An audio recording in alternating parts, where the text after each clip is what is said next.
Istoryang kahadlukan. Bisaya Horror Stories.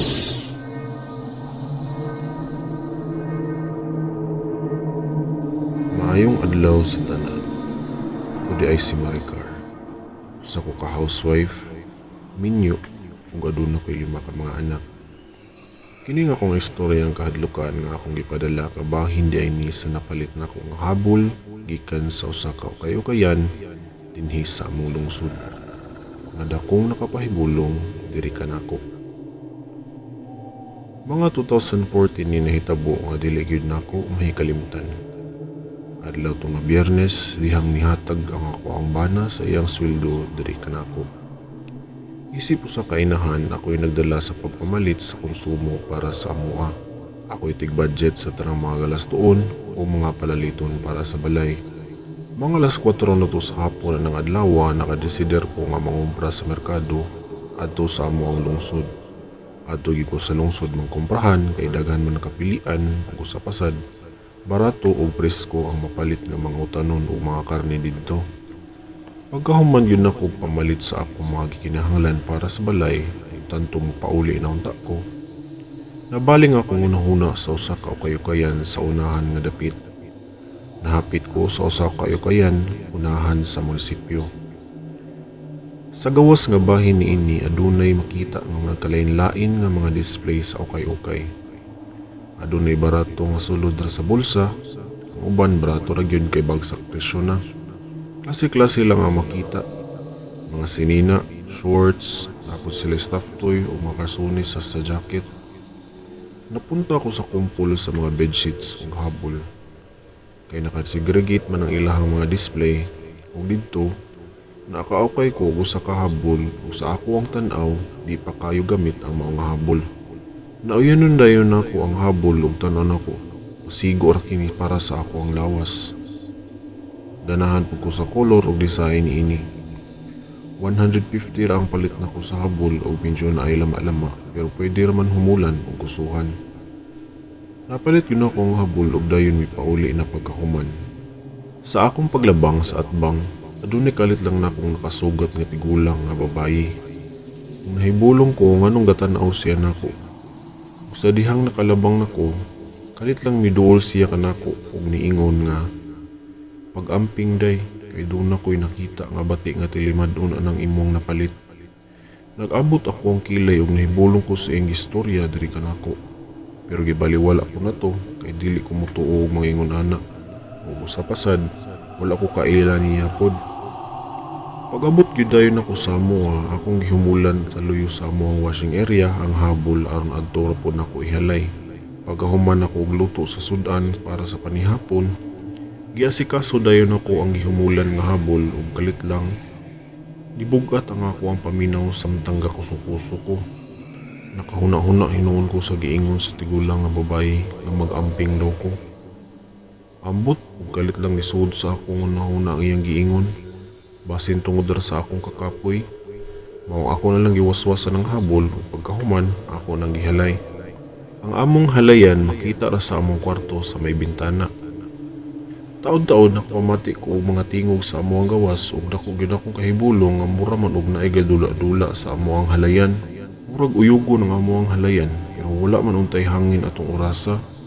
Murag gasayaw-sayaw nga akong mga gipanghalay. Pagtaod-taod nawala ra pud dayon, maong gibaliwala ko ra to. Ug nangandam na lang ko sa among higdaanan ug natulog na dayon. Alas 12 na to sa itong gabi kalit lang kong nakamata kay ang amo ang iro nga si Moy-Moy nagsigi o gagulo, banha kayo ang iro. Ingon be sila nga basta mag-ingon ana ang iro na anay nakitaan nga dili ingon nato. Pero paglili na ko sa bintana aron tan-awon si Moy-Moy, dako na kong kahibulong nga si Moy-Moy nagsigi man og aw-aw nagpaghot siya duol sa gipanghalay nga linabhan. Naunsa man iro nga nagpaghot man, kasaba nam lang gyud. Ako pang gitawag ang ihangalan na aron mohilom. Kung mauto ning gawas na lang ko aron balhinon nako ang habol nga gihalay ganiha pero sa akong pagkuha sa habol kalit lang nga nang limbawt ang akong balahibo. Muram kong nakadakma og bugnaw kaayo nga hangin nga di masabtan asa gikan. Kalit lang nang limbawt akong balahibo nga wa ko makasabot. ug nahibulong lang ko nga ang habol nga akong gikuptan. Mura man og nigakos nako pag-ayo og kalit lang nihugot ang habol sa akong lawas. Murag na inigakos nako sa luyo. Kita nako nga si Moymoy nga niduol nako og isog kaayo nga moaksyon og paak. Perting paghot ni Moymoy nga wala ko kasabot nga nung suko kaayo siya. Murag kahambaton si Moymoy sa ako ah. Nikalit lang og hugot ang habol sa akong lawas nga murag naay nigapos kanako. Murag ko gituok. Nihuot akong pamati ug nihuot akong dughan. Moaksyon na ko og pangayog tabang pero nihuot man akong dughan ug gitabunan akong baba nga murag naay puwersa sa habol diri kanako. Galisod na jud ko ginhawa. Si Moymoy miduol na gyud og gibitad ang habol ug puwersado na kaayo. Ipaak niya ang ubos sa parte nga habol ug puwersado pod na akong kaugalingon nga makawala sa habol. Nagkagisi-gisi na ang habol nga gipaak ni Moymoy. Nakapanawag og tabang nga dako na kayo kong tingog ug galit lang na ay nisagpa sa akong naong. Si Romy ang akong bana. Nangutana siya og nagunsa daw ko. Nagunsa daw ko diri sa gawas nga nagluko bandaw ko sa habol pero gisigihan og bira ni Moymoy. Nagisi ang habol sa sigig bira ni Moymoy. Misulti ko sa ako ang bana sa initabo nako nga gituok ko ani nga habol. Nagkisi-kisi na lang daw ko nga dihang naabdan ko sa ako ang bana nga nagtabon sa habol. Wala siya kabalo nga naay gatuok nako atong orasa.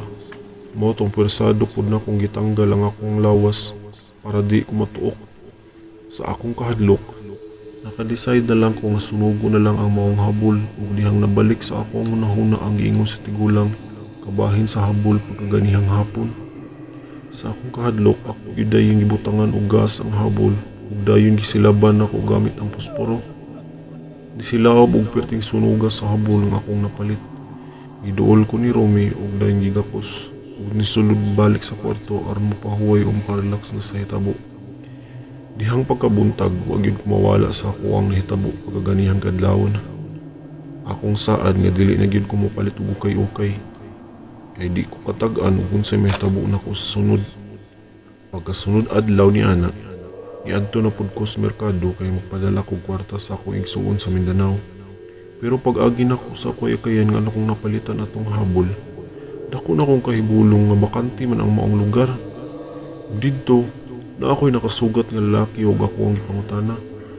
Di ba, naaman to ukay-ukayan diri sa? Pangutana na ako. Oo, naaman to diri. Mga 5 ka tuig o 4 tingali. Dugay na pero sa una ra to, ano day-day? Ha? Sure kaya? Nakapalit pa gani ko diri atong pangayaging adlaw? Ingon pa na ako. Kahibulungan bagod ana day. Dugay naman ni nabakante diri at bang rabi amo aday o. Na insidente ato diri nga gilungkab ang ukay-ukayan niya na stay in diri nga tindera ug anhiti rin natulog. Pero ang storya day, ang tindera kay gituok siya gamit ang habol hangtod nga namatay siya sa isa sa lalaki sa akong nahinabi. Sa akong hunahuna, di ba ka tumao ang habol nga ako ang napalit nga gituok gamit sa tindera? Namugnaw ko pagkadungog sa giingon sa lalaki ug nihilom lang ko og nipauli.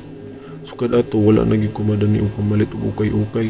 Wa gyapon ko'y alam kung anong na ako'y nakasugat nga tiguang atong adlaw. Nga nakapalit na ko to ang habol. Kung dakong misteryo ang ukay-ukayan nga ako ang nasudlan. Nga sa tinuod di ay wala na mga bli tungod ra sa tindira nga gipatay sulod sa ukay-ukayan kaniadto.